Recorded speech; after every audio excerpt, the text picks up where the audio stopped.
Bueno, yo no sé si todos ustedes, oyentes, pueden escuchar de fondo, pero nuestros vecinos están enfrascados en una guerra con una pistola de juguete.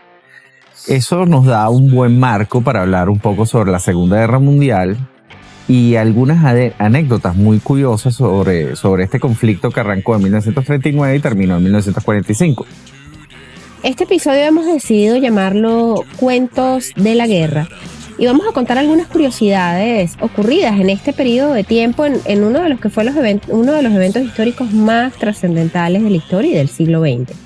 Vamos a contarles desde el cambio de las reglas para jugar golf hasta la historia de un oso soldado. Sí, un oso. Bueno, vamos a contarle algunas historias bélicas y que probablemente ustedes no conozcan. Cosas muy importantes con Daniela y Federico. Bienvenidos a Cosas muy importantes. Muy importantes. Episodio 127, Cuentos de la Guerra, anécdotas de la Segunda Guerra Mundial que quizás no conocían. Lo chistoso de esto, porque realmente gran parte de todas estas anécdotas es que son bastante chistosas.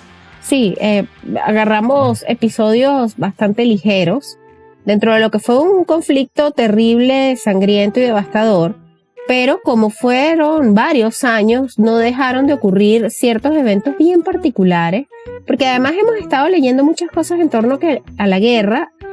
Es que la gente sigue viviendo a pesar de que sus países estén en guerra y pasan cosas muy curiosas. Nosotros eso lo aprendimos en este país loco, que tuvimos muchos enfrentamientos en cívicos. De hecho, desde el 2017, desde antes, desde el 2002, nosotros hemos tenido un ambiente político muy cargado y pueden estarse matándose en la calle y de repente uno está tomándose un café de lo más tranquilo en la acera al lado.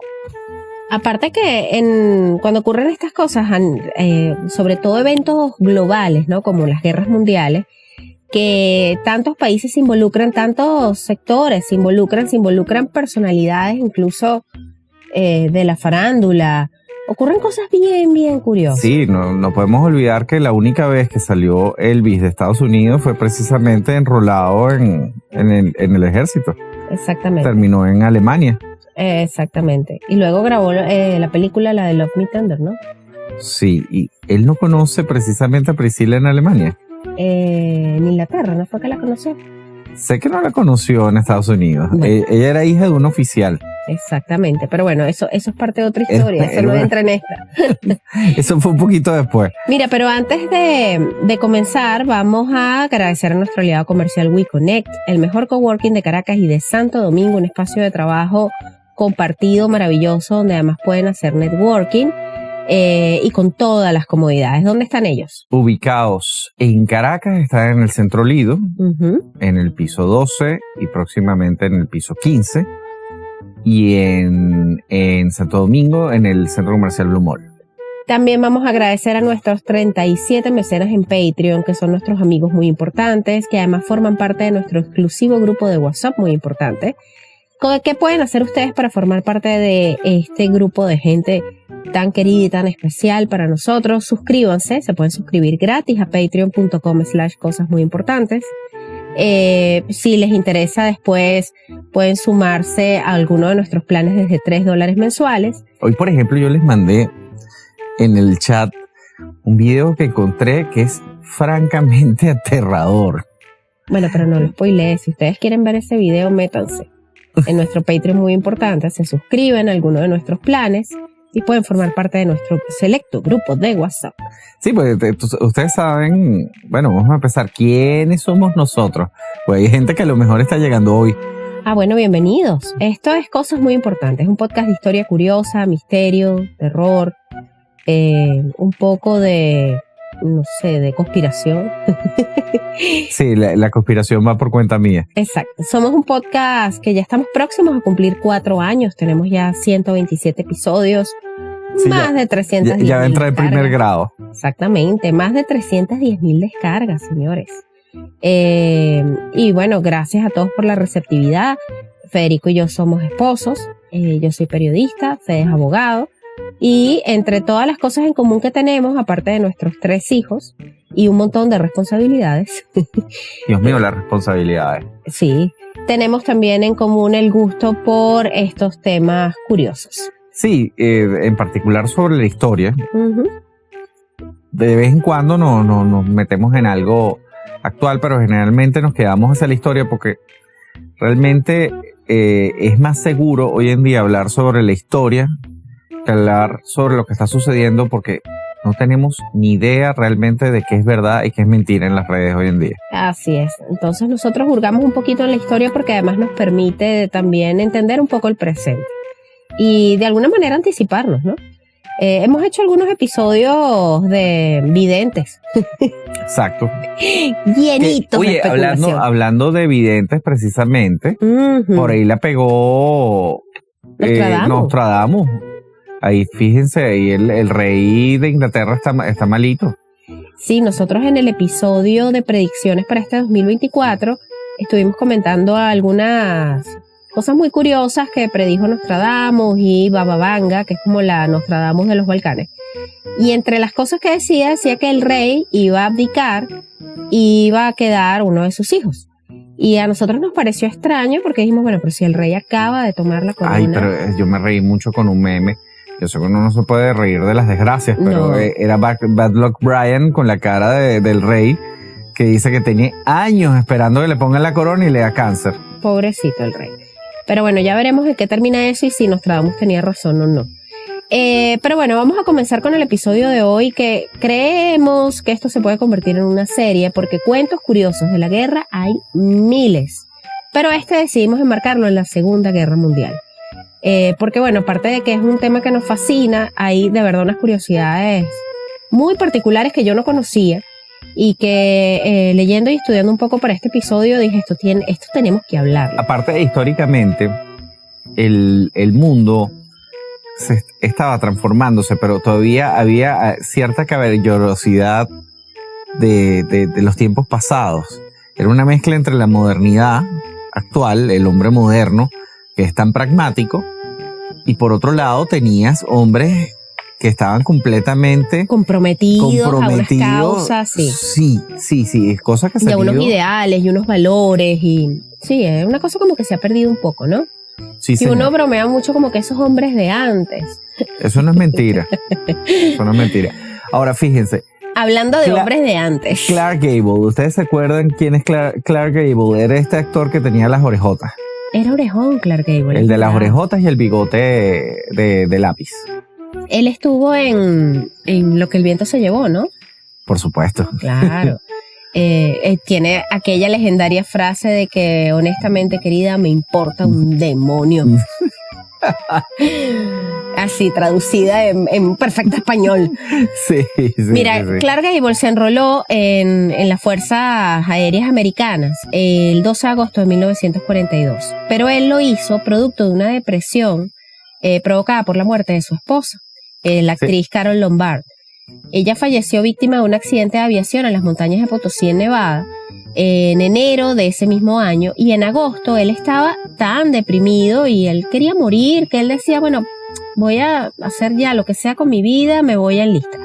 Sí, entonces agarró y se fue a Europa, se enlistó en la Fuerza Aérea particularmente. Inicialmente el ejército norteamericano es muy hábil cuando recibe algún tipo de cabo o de miembro VIP. Ellos lo aprovechan de múltiples maneras, claro, ¿no? Entre esas propagandas. Exactamente, eso fue precisamente una de las primeras cosas que hizo Clark Gable como miembro de la Fuerza Aérea Norteamericana. Y en la Segunda Guerra Mundial hizo unas películas propagandísticas, pero mientras grababa las películas propagandísticas también participó en misiones de verdad. Sí, en combates. Fíjate, hay una anécdota en particular. Él se integró en el 351, el grupo Bombardeo. Este estaba situado en la base inglesa de Polbrook, donde filmaba la película Combat America. Esta era una cinta propagandística en la que participaba junto a Bob Hope y se mostraba la vida de todo lo que era este escuadrón 351 en esta base. Entre toma y toma de la película, él tenía tiempo para participar en misiones de combate. De hecho, participó en 5 misiones a bordo de un bombardero B-17 sobre Alemania. Hay una película muy buena precisamente sobre los bombarderos B-17 y la rata de retorno de los bombarderos B-17 era realmente baja. Era una cosa que eran casi misiones suicidas, ¿no? Sí, era lanzar una moneda, ¿sabes? Qué bárbaro. Es terrible. Pero bueno, él regresa en el 43 a Estados Unidos y el 12 de junio del 44 deja el servicio porque excedió la edad para poder combatir y fue licenciado con el grado de mayor. No murió en la guerra como probablemente le esperaba porque realmente estaba deprimido y de alguna manera toda esta vivencia le sirvió para, bueno, de alguna manera superar la muerte de su esposa. Y bueno, y servir a su patria. Ahora, por otro lado, si hablamos de personas flemáticas, tenemos que hablar de los ingleses. ¿Qué es una persona flemática? Es una persona que acepta lo que está sucediendo, ¿sabes? De una manera bastante estoica. Entonces, los ingleses que estaban en plena Segunda Guerra Mundial y de hecho tenían a los nazis, los tenían en la mira. Y si hay alguien los que tenemos que destruir son a los ingleses. Ellos dicen, ok, la cosa está fea, pero nosotros tenemos que seguir viviendo, como dice Daniela.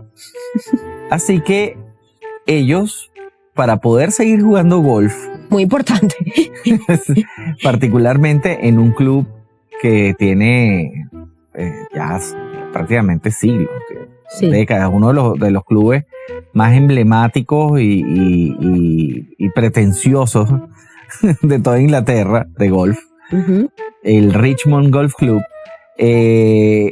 Estos señores decidieron cambiar un poco las reglas de juego para poder adaptarse a los tiempos de guerra. Entonces les vamos a leer algunas de las correcciones que ellos hicieron sobre precisamente el reglamento del campo de golf. Mira, número 1, se pide a los jugadores que recojan las esquirlas de bomba y de metralla para impedir que éstas estropeen los cortacésped.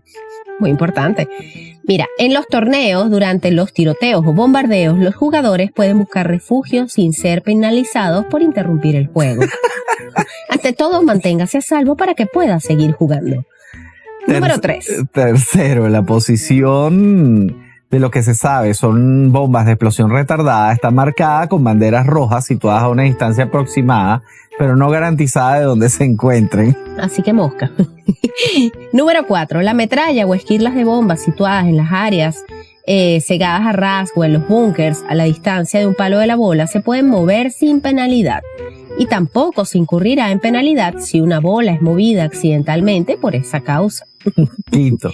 Qué insólito. Una bola movida por las acciones del enemigo podrá ser repuesta, o si está perdida o destruida, una bola podrá ser dropeada. Eso significa que simplemente la agarras y la lanzas sobre el césped sin penalidad.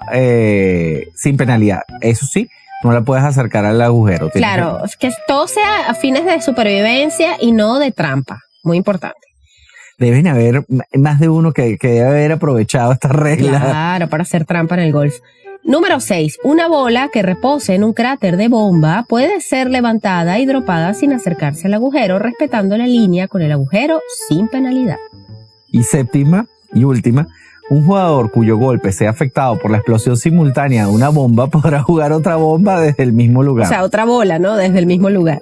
Exacto, o sea, vamos a suponer, tú vas haces tu swing, vas a golpear y explota una bomba y te pierdes la concentración, bueno, tienes chance de lanzar otra, de darle otra vez. Esto es insólito porque estas reglas están hechas pensando en gente que está jugando golf en medio de un bombardeo. No, o sea, en medio de la Segunda Guerra Mundial, del conflicto bélico más grande de la historia. Esto es insólito. Este campo está en las afueras de Londres. Ahora, sin duda, había que tener un temple bien particular para en medio de esa situación querer jugar golf. O eras muy valiente o estabas completamente loco. Muy o flemático. Te importaba nada. O sea, nada. O todas las anteriores.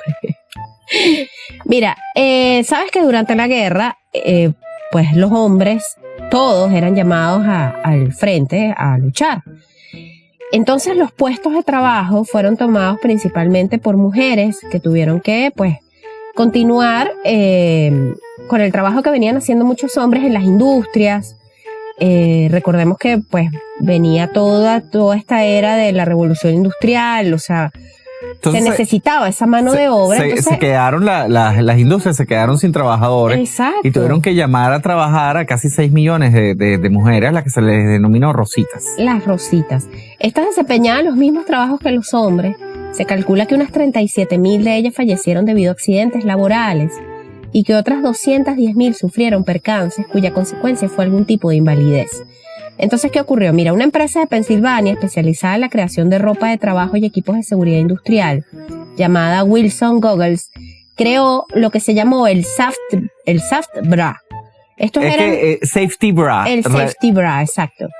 Estos eran unos sujetadores plásticos, unos brasieres, unos sostenes plásticos. Eran como unas copas. Sí. Las copas que usan los futbolistas. Pero para las boobies. Exacto.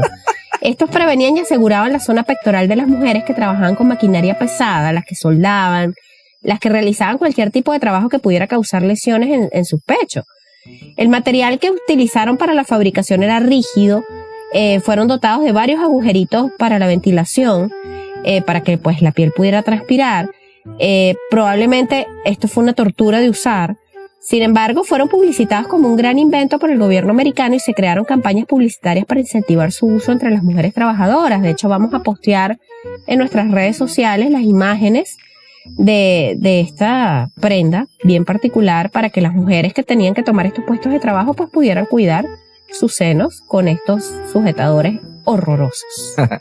Ahora vamos a hablarles un poco acerca de el famoso sarcófago aéreo de Churchill. Ay, sí. Mira, Churchill, como ustedes sabrán, era un tipo con sobrepeso, fumador, con unos hábitos alimenticios terribles, bebedor, que probablemente sufría de la tensión.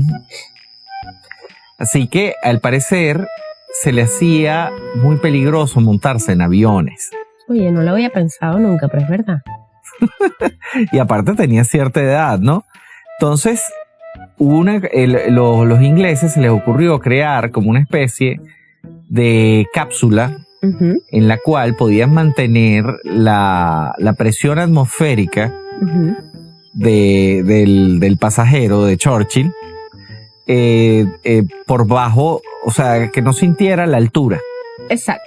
No se fuera a descompensar ahí arriba. No se descompensara, pero lo más cómico es que el sarcófago aéreo de Churchill inclusive tenía, le podían pasar para que fumara, porque obviamente estaba fumando y bebiendo todo el tiempo. En una época además donde todavía se fumaba en los aviones, pues cómo no iba a fumar Churchill en su sarcófago aéreo.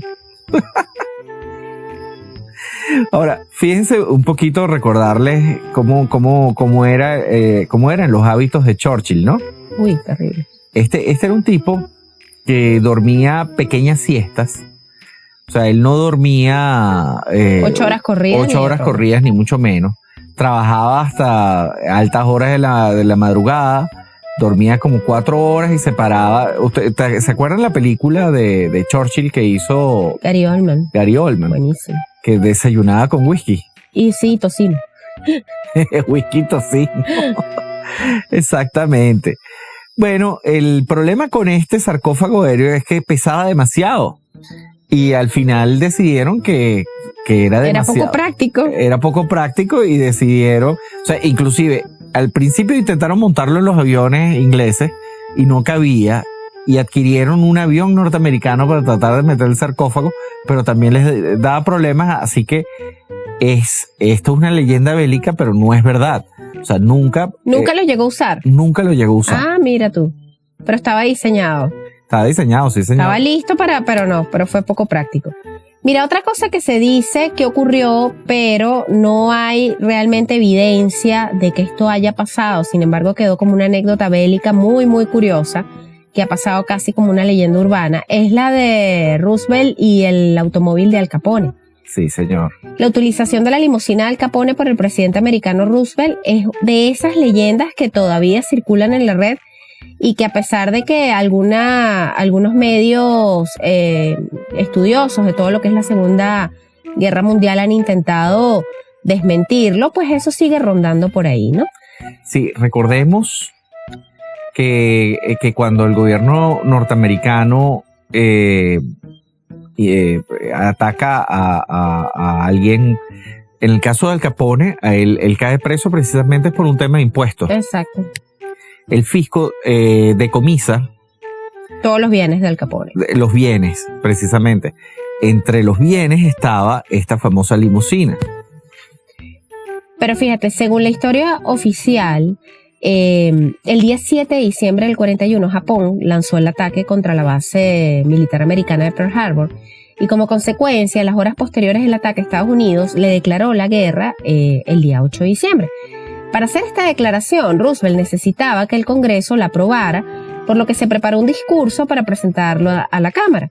El problema surgió cuando los servicios secretos del presidente, temerosos de que algún simpatizante con la causa japonesa o alemana perpetraran un atentado, se dieron cuenta que no tenían ningún auto blindado en ese momento para trasladar a Roosevelt con seguridad desde la Casa Blanca hasta el Capitolio. Ya que la limusina que usaba normalmente no poseía blindaje. Uh-huh. Y tampoco podía comprar un coche, un vehículo adecuado, porque existía una ley federal que prohibía el gasto de más de $750 para la adquisición de un coche presidencial. Era una emergencia, supuestamente. Así que un antiguo agente del servicio secreto llamado de apellido Riley propuso una solución de emergencia. Cuando detuvieron a Al Capone en 1928, se le confiscó un Cadillac sedán que cumplía con las exigencias demandadas por los servicios secretos para proteger a Roosevelt, por lo que un grupo de mecánicos estuvo trabajando frenéticamente durante la noche del 7 de diciembre para tener a punto el automóvil para el día siguiente. Finalmente, Roosevelt lo utilizó, y cuando el propio Riley le comentó que el coche pertenecía al Capone, Roosevelt le dijo: espero que el señor Capone no le importe. Supuestamente esta es la historia real de lo que ocurrió. Sin embargo, hay fotografías supuestamente de que muestran este auto presidencial. Sin embargo, el auto en el que llega Roosevelt al Capitolio no coincide con el auto de Al Capone históricamente, ¿no? Se dice que el auto de Al Capone fue embarcado hacia Inglaterra en 1928 y fue revendido en 1958 a un nuevo propietario que tenía la esperanza de venderlo a algún americano, porque se volvió un objeto de culto, ¿no? Claro, por supuesto. Porque Al Capone era un tipo bastante conocido, o sea, no era un don nadie. Al final, este vehículo quedó en manos de un chocolatero canadiense llamado Harley Nilsson, uh-huh, que al parecer lo compró hacia esa época, en 1958. Entonces se dice que es mentira esta famosa leyenda de que Roosevelt se trasladó en la limusina blindada de Al Capone hasta el Capitolio para dar aquella declaración de guerra. Imagínate tú qué curioso esto. Pero bueno, el hecho es que es una anécdota simpática y aparte que no me parece nada inapropiado en el sentido de que era una emergencia, eso es bien confiscado. Exacto, úselo. Úselo, exactamente. Aquí son expertos en usar bienes confiscados. Sí. Son unos sinvergüenzas también. Bueno, pero es que eso está en la ley. O sea, por ejemplo, los bienes que son del narcotráfico y todo eso, sí, inmediatamente quedan decomisados. De hecho, dicen que el CENIAT, ajá, que es el organismo que se encarga aquí del tema de los impuestos, ajá, en los sótanos del CENIAT están llenos de vehículos último modelo que han sido decomisados. Ay, imagínate tú. ¿Quién usa eso? Vamos a dejarlo hasta ahí. Vamos a dejarlo hasta ahí. Mira, hay una anécdota muy buena y es respecto a unos cocineros italianos que se fueron incorporando al ejército británico en el norte de África. Oye, vale, es que ustedes, yo no sé qué piensan ustedes acerca de la cocina inglesa. Pero no es precisamente muy famosa. No. Ellos tienen los fish and chips y tienen el pastel de carne de riñón, pero realmente la cocina inglesa nunca ha sido la mejor. Ahora imagínense la cocina inglesa durante la Segunda Guerra Mundial. Y ahora imagínense que no es la cocina inglesa, sino son las raciones que le entregan a las tropas inglesas durante la Segunda Guerra Mundial. ¿Qué pasó? las tropas inglesas, conforme iban capturando, iban avanzando en la guerra. Y tomando presos, ¿no? Sí, tomando prisioneros italianos en particular, empezaron a buscar cocineros. Muy inteligentemente eso. Claro, porque la cocina italiana, eso sí es otro tema. Vamos a estar claros que es bastante superior a la cocina inglesa. Por eso hay restaurantes italianos en todas partes del mundo. Y no restaurantes ingleses. Y no restaurantes. Los pubs son otra cosa. Exactamente. Entonces, claro, el ejército británico de Montgomery luchaba en el norte de África contra los alemanes y los italianos. Ahí fueron tomando estos prisioneros y básicamente, ¿usted sabe cocinar? Sí, bueno, véngase para acá. Entonces, digamos que los hicieron hacerse cargo de la comida de las tropas y bueno, también fue una manera de esos presos de poder tener una oportunidad de supervivencia. Sí, pues fíjense en qué consistía la comida de los ingleses. Era sardinas en lata, latas de carne, el spam, y básicamente eso era todo. ¡Qué horrible! Y con galletas de soda. Esa era la comida de los ingleses. Mientras que los italianos, el ejército italiano, ellos viajaban con unos cocineros que le cocinaban, valga la redundancia, a los que eran los oficiales. Ellos separaban tropas de oficiales, armaban una cocina y los oficiales comían bien y los servían mesoneros y todo esto. Los ingleses cuando ven eso dicen, nosotros queremos un poco de eso, ¿sabes? Tenemos prisioneros italianos, sí, llámatelos ahí a ver si cocinan. Y así resolvieron parte de su problema de alimentación cuando estaban en el norte de África.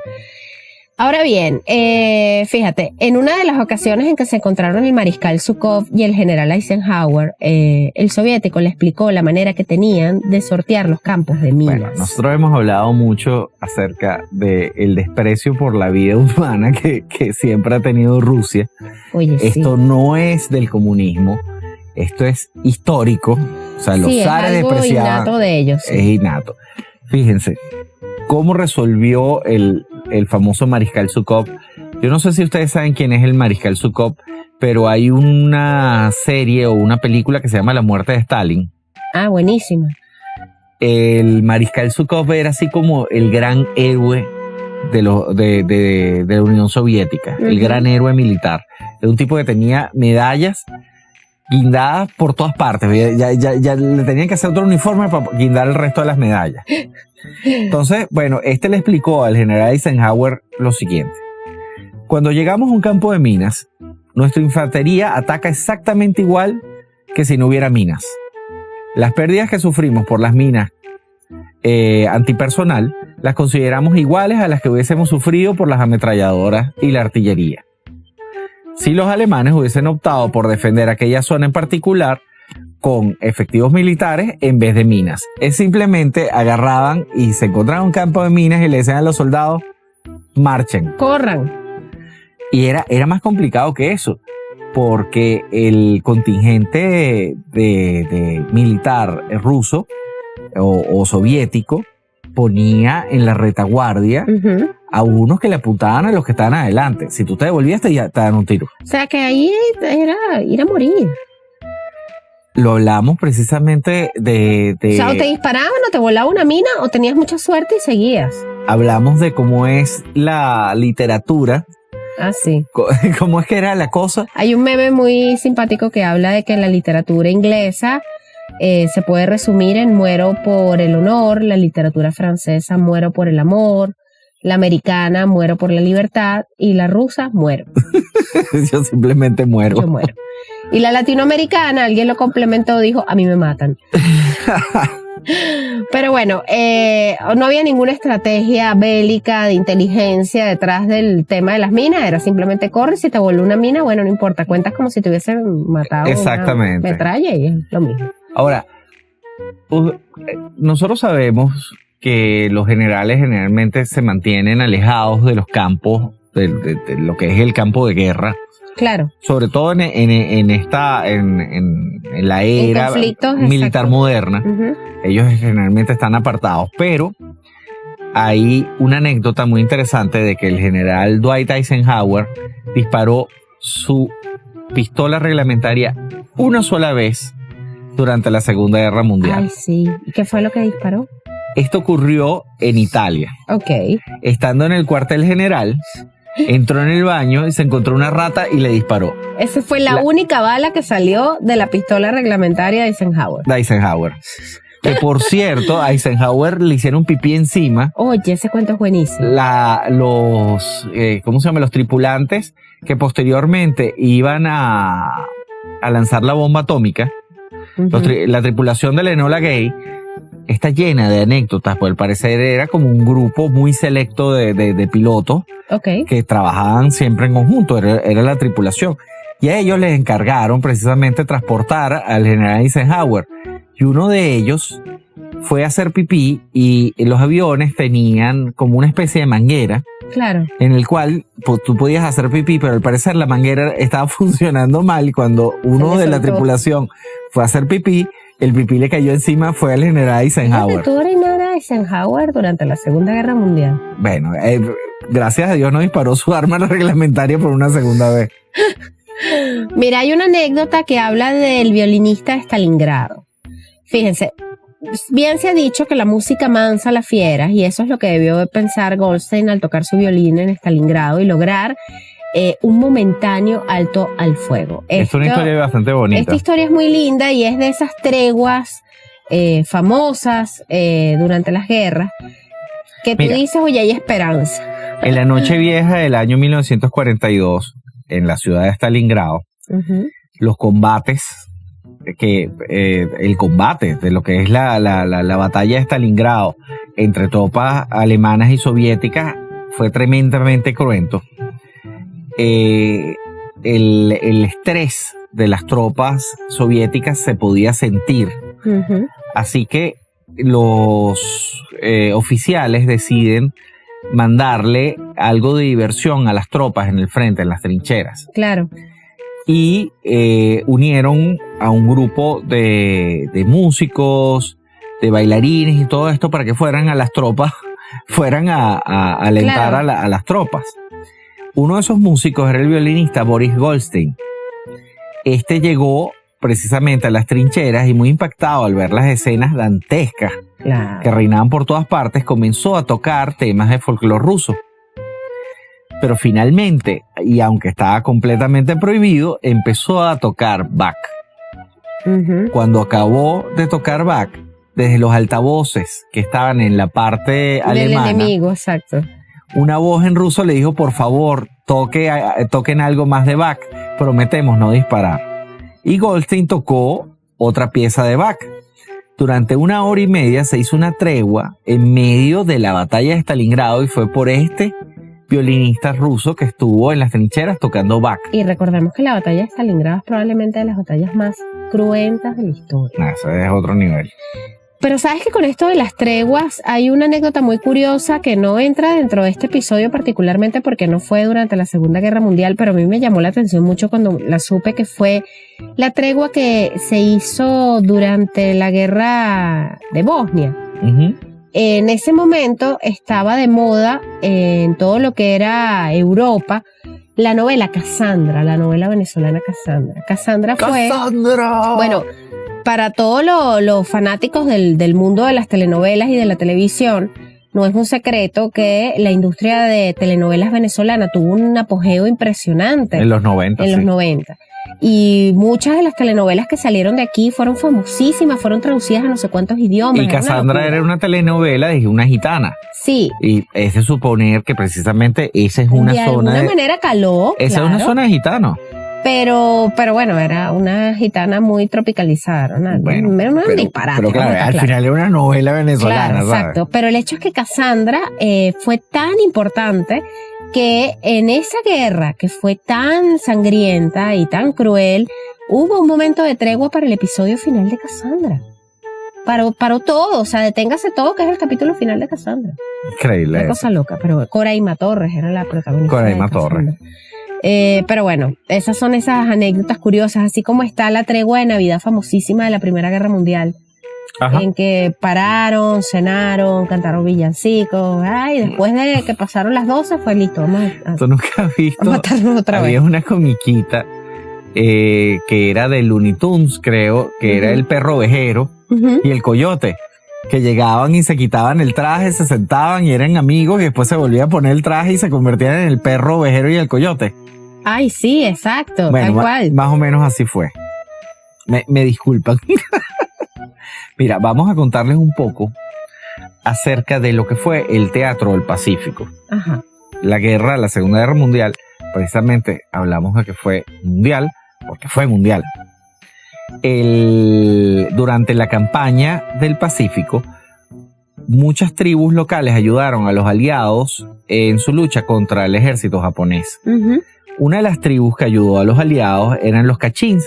Estos eran originarios de Birmania y tenían por costumbre quedarse con las orejas de los enemigos muertos. Ay, qué horrible. El general bajo el que ellos estaban al mando Ajá. era el norteamericano Joseph Stilwell. Un día, mientras pasaba revista a sus tropas, uno de sus ayudantes le comentó que los Kachins habían matado a 5.447 japoneses. El general hizo un gesto de incredulidad y preguntó que cómo era posible que supieran la cifra exacta de bajas que había causado el enemigo. El jefe de la tribu se acercó y dejó encima de la mesa un collar que llevaba puesto, el cual tenía hilvanado una gran cantidad de discos esféricos, los cuales eran orejas japonesas disecadas. Ay, qué horrible. Le dijo, divida entre 2 y tendrá el número de japoneses muertos, señor. Y listo, más nada. Sí, los Esa tipos era su tenían- manera de llevar la contabilidad. Cada quien tenía un collar con las orejas de los japoneses que habían matado. Wow. Mira, un compuesto químico producido con escatol fue estudiado para elaborar un spray que pudiese ser utilizado por la resistencia francesa contra los oficiales alemanes. Este era un Este es el proyecto que se origen llamaba... del peo líquido. Sí, era un proyecto que se llamaba ¿Quién? ¿Yo? ¿Wumi? Sí, esto fue pensado precisamente para bajar la moral de las tropas alemanas que estaban asentadas en Francia. Qué absurdo la esto. resistencia francesa se podía acercar a un oficial francés, a un oficial alemán y rociarlo con este escatol.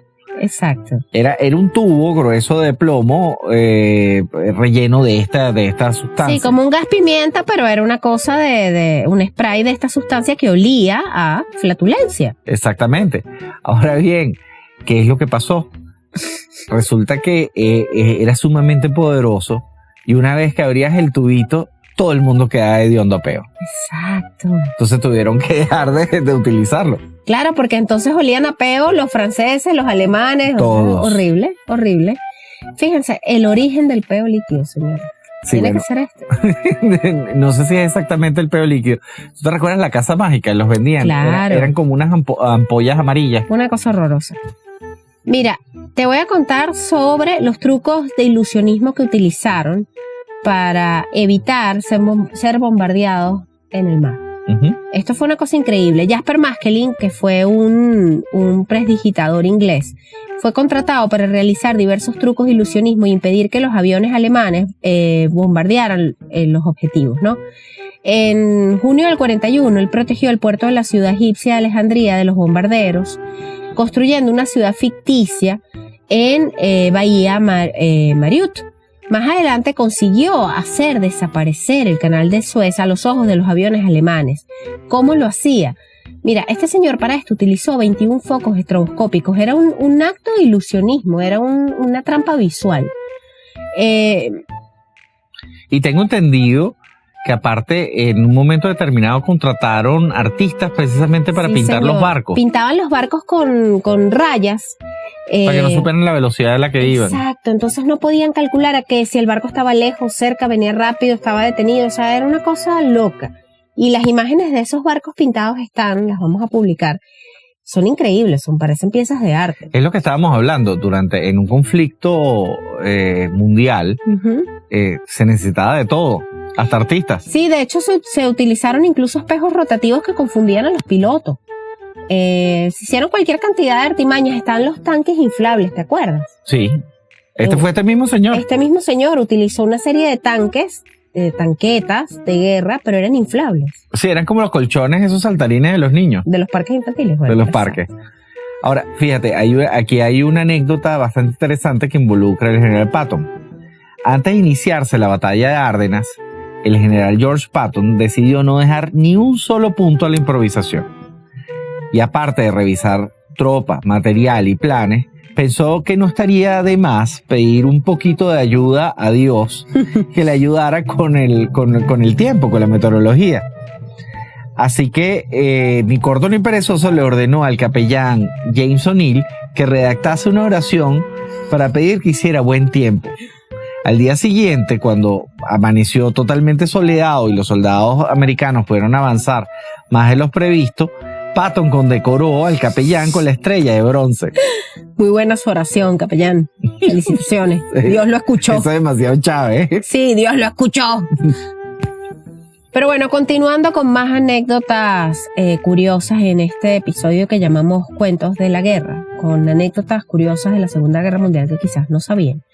Les vamos a contar sobre el incidente que ocurrió en una exhibición en el campo de Inver. Esto sí fue una desgracia. Precisamente, esto ocurrió en abril de 1942.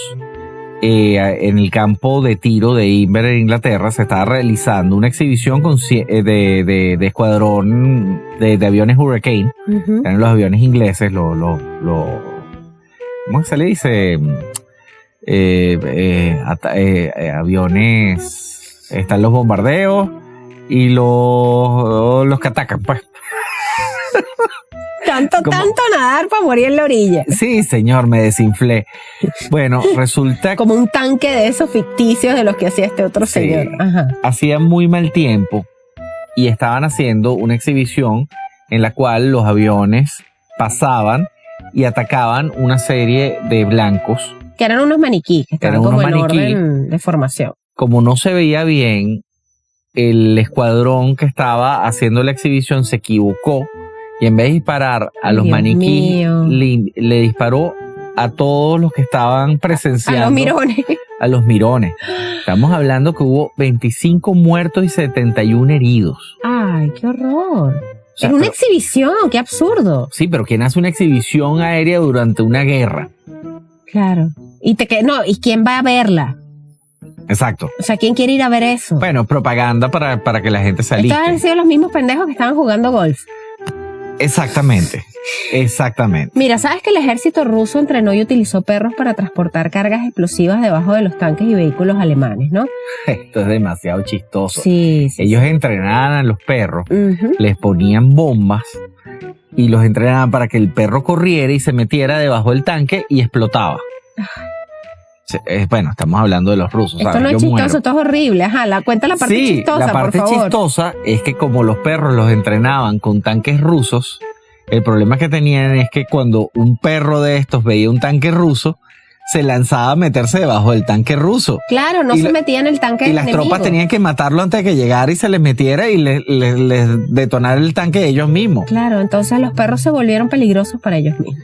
Obviamente, o sea, ¿a quién se le ocurre? Bueno, ahí está lo chistoso. Exactamente. Mira, vamos a contar sobre los pilotos canadienses y las coles de Bruselas. ¿Qué será esto, Capo? Fíjate, servir como tripulante de un bombardero durante la Segunda Guerra Mundial tenía muchos más inconvenientes que ventajas. Eso, obviamente.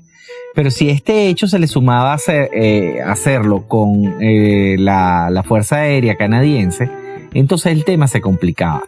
Resulta que cuando los tripulantes canadienses volvían de sus misiones, muchos de ellos sufrían de fuertes dolores de estómago. Un grupo de médicos se dedicó a estudiar este fenómeno y llegó a la conclusión de que el motivo era lo brusco de los descensos en los que en ocasiones eran sometidos los aparatos. Esto provocaba una acumulación de gases en el abdomen de los pilotos, navegantes, operadores de radio o artilleros, que al no poder eliminarlos de forma natural, se concentraban causando punzadas en el estómago. Ay, pobrecito. La solución para el problema llegó en forma de la dieta. Esta fue modificada para incluir grandes cantidades de coles de Bruselas y repollo. Ay, Dios con el mío. objetivo de provocar que los gases se eliminaran de forma natural. Edward Cook, un piloto de bombarderos Halifax, recuerda cómo un oficial médico les apremiaba a deshacerse de los gases antes de iniciar el descenso para no sufrir dolores. Y Robert Kirkpatrick, un piloto de los aviones de Ávila Mosquitos, indicaba que la dieta de coles de Bruselas había ocasionado muchas molestias en su escuadrón, ya que la cabina de estos aviones no estaba ventilada, exceptuando un pequeño orificio en el que había en el lado del piloto que se utilizaba para desempañar el parabrisas, siendo claramente insuficiente para regenerar la atmósfera en el interior de la cabina. Se caían a peos en los aviones. Exactamente. Qué cosa tan terrible. Bueno, pero era la manera de no tener malestar abdominal, pues.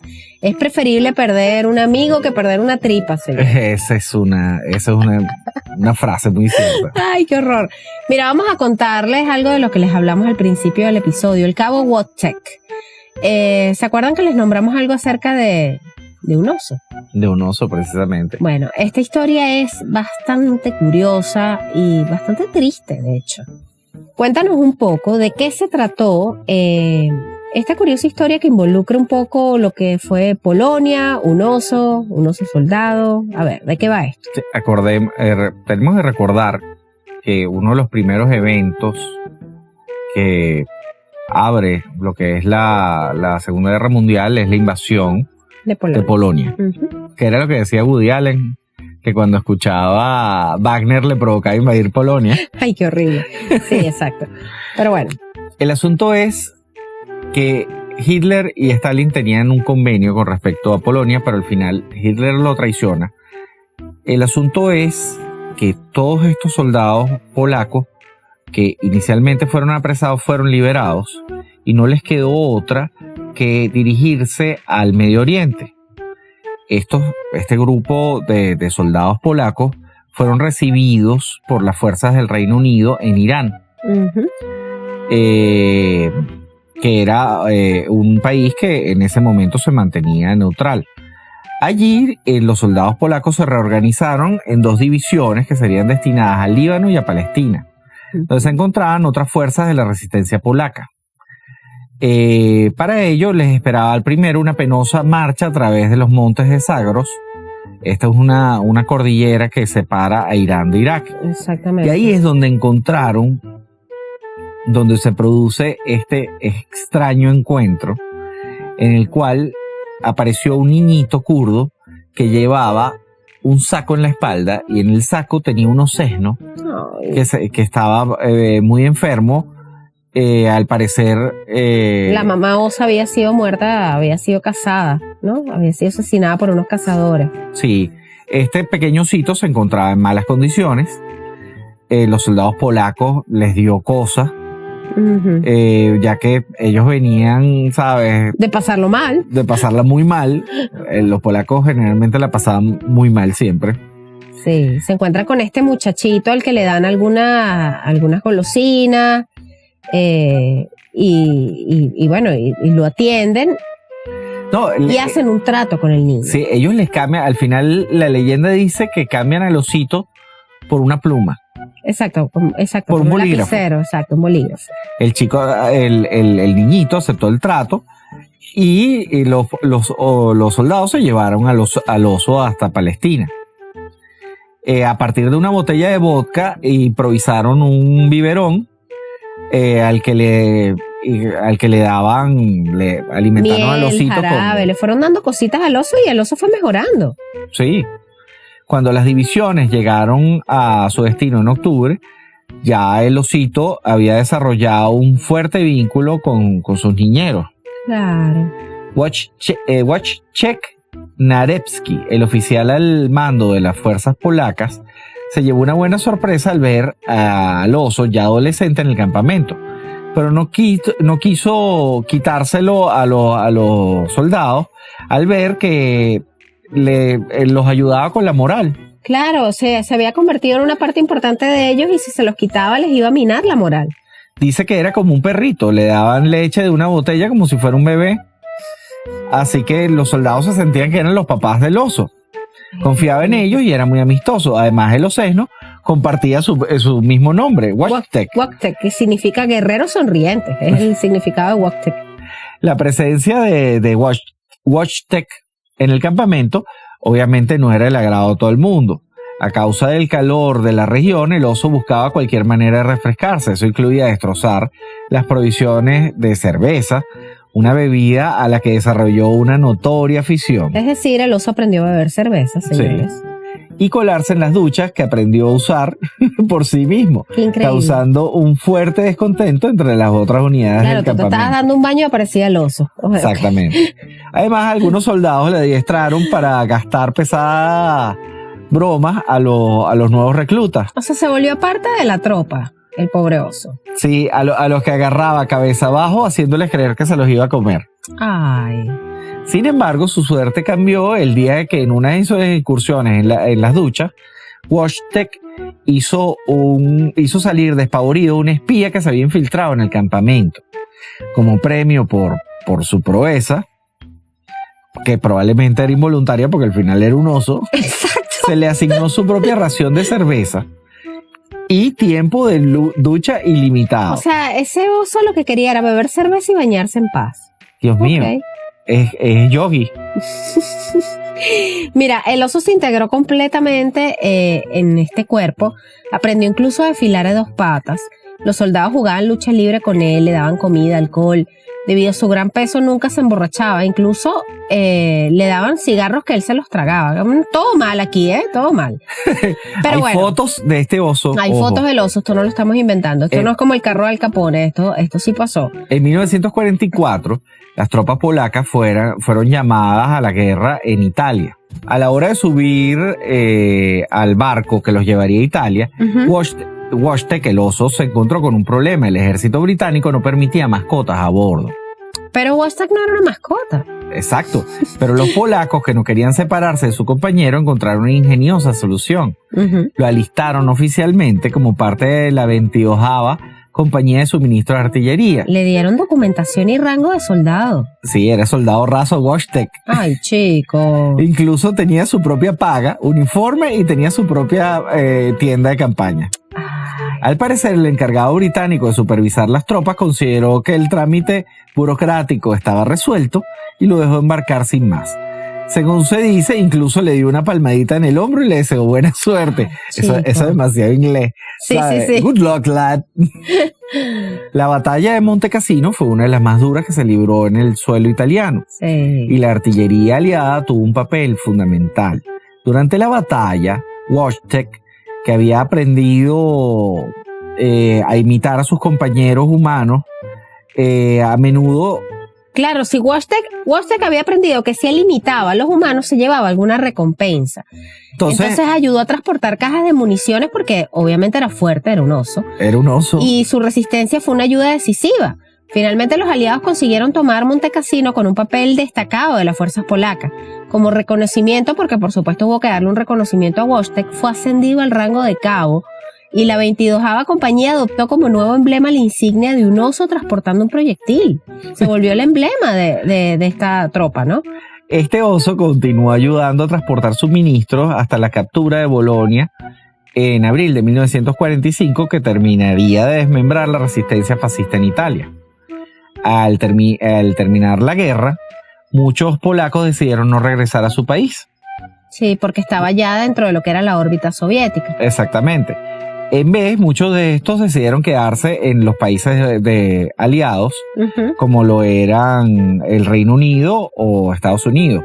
Los soldados de la Compañía 22, incluyendo a WatchTech, se trasladaron a Escocia, donde el oso fue acogido como una celebridad con un gran desfile organizado en Glasgow para recibir a los combatientes. Claro. Al disolverse la compañía en 1947 surgió el problema de cuál iba a ser el hogar del oso. Claro. Sus compañeros se negaron a que las autoridades comunistas polacas se lo llevaran a su país. Los polacos se querían llevar al oso como un héroe de guerra. Ay, imagínate tú, claro. Por lo que el zoológico de Edimburgo decidió hacerse cargo del oso. Después de una juventud llena de aventuras y con apenas 5 años de edad, WatchTech recibió la jubilación y el grado honorífico de teniente. Ay. Mira, sus compañeros de armas lo siguieron visitando a lo largo de los años, les llevaban cigarrillos, cervezas que tanto les gustaban, se las colaban hasta el recinto, hasta el zoológico donde estaba. luchaban con él como en los viejos tiempos, pero Wojtek no solo los recordaba, sino que los reconocía enseguida y los saludaba, era su amigo. Él se convirtió en un ícono del zoológico, incluso llegó a aparecer en programas de la BBC. Pero sus compañeros relataron que cada vez lo veían menos animado porque es probable que luego de pasar toda su juventud en el ejército, pues esa vida de zoológico no era para él, pues sí se deprimió. Inclusive sus ex compañeros propusieron liberarlo en los bosques de Escocia, pero las leyes británicas no lo permitieron. Al final, el veterano más famoso del ejército polaco falleció en 1963 a la edad de 21 o 22 años. Pero tuvo una vida larga para un oso, imagínate. Sí, su muerte tuvo gran repercusión en los medios. Se le atribuyeron honores de héroe de guerra. Sí. Y se le dedicó una placa. Sí. Busquen fotos. Vamos a postearle igual las fotos de Wojtek. Porque esta historia es increíble. En 2015, escoceses y polacos organizaron una colecta de 300,000 libras para erigirle una estatua en los jardines de West Price Street en Edimburgo. El monumento está esculpido en granito de las montañas polacas y fue inaugurado por Wojtek Narewski, el oficial que lo había aceptado entre sus filas en Palestina muchos años atrás, dando oportunidad a que naciera la leyenda. Wojtek no pudo regresar a Polonia, dijo él, pero permanecerá sobre tierra polaca. Y ahí está la estatua de Wojtek. Qué no es una historia tan fea. No, pero bueno, da cosa, porque al final... ¿Cómo no han hecho una película de esto? Es verdad. No tiene ni... Lo que pasa es que Wojtek, era un soldado, comía cigarrillos y tomaba cerveza. No la puedes hacer infantil. Es la mejor película ever. Mira, hay otra historia que está simpática, que es la de un señor que se llamaba Matt Jack Churchill. Pero esta la vamos a dejar para un extra muy importante que vamos a publicar en nuestro Patreon. Muy importante. Bueno, este era un tipo que se lanzó a las batallas, se lanzaba a las batallas durante la Segunda Guerra Mundial con una espada escocesa y una gaita. Este era un hombre que parecía de otra época, definitivamente, pero su historia va a estar en un extra muy importante en nuestro Patreon, libre para que todo el que quiera escucharlo pueda hacerlo. Se van a patreon.com/cosas muy importantes y ahí van a conocer la historia de Matt Jack Churchill. Como complemento a este episodio de curiosidades, cuentos de la guerra, historias de las anécdotas de la Segunda Guerra Mundial que quizás no conocían. Bueno, ya estamos sobre la hora casi de episodio. Vamos a agradecer a WeConnect, el mejor coworking de Caracas y Santo Domingo. Síganlo en sus redes sociales @WeConnect_de, @WeConnect_do. Además tienen una sala de podcast en Caracas, señores, que es espectacular. Vimos las fotos, y cómoda. Tenemos que ir a grabar para allá. Sí, y ahí vamos a estar haciendo algunas colaboraciones también, así que bueno, si ustedes necesitan producir sus contenidos audiovisuales, acérquense a WeConnect y nosotros además en Cosas Muy Importantes los podemos apoyar con todo lo que es la producción y la edición. Por otro lado, tenemos que agradecer a nuestros queridos mecenas. Sí, señor, 37 mecenas en Patreon, se suscriben gratis y si quieren y están en sus posibilidades, pues se suman a uno de nuestros planes desde $3 mensuales. Y los incluimos rápidamente en nuestro chat, que tienen que ver el video tan horroroso que encontré, que de verdad que todavía no sé En ese chat muy importante además están los mejores stickers del mundo. Mira, pero si no se pueden suscribir a Patreon, lo entendemos perfectamente, pero reséñennos, valórennos, compártannos con las personas que ustedes consideren exactamente que les puede gustar nuestros episodios. Escriban en los comentarios. Sí. Así sea, bueno, me gustó esto, pero no me gustó. Chévere, pero escríbanlo. Comenten porque todo eso es valioso para nosotros, nos permite además de posicionarnos, mejorar y traerles el contenido que ustedes quieran escuchar. Envíenos sus sugerencias a nuestras redes sociales @cosas muy importantes en Instagram y en Threads, @podcastcm y en Twitter. También tenemos página web, que es www.cosasmuyimportantes.com. Un correo electrónico, si usted quiere mandarnos un email, info@cosasmuyimportantes.com. Vamos a agradecer a nuestra Diana muy importante que se votó con el horóscopo para febrero, que fue Yo sí me reí con esa vaina. Ese horóscopo muy importante, estuvo muy genial. Aparte, gracias, Dianita. Estoy seguro que la pegó. Completamente. Gracias, Dianita, por tu apoyo siempre en cada una de esas piezas con las que te luces en nuestras redes sociales, en las promociones de cada uno de estos episodios. Estamos en todas las plataformas de podcast. Ustedes nos buscan como Cosas Muy Importantes y nos escuchan desde la plataforma que prefieran. De igual manera, en nuestra web están todos los episodios y están los artículos que respaldan todo el gamelote que hablamos semana a semana. Yo soy Daniela. Federico. Y esto fue el episodio 127 de Cosas Muy Importantes. Muy importantes. Cosas muy importantes con Daniela y Federico.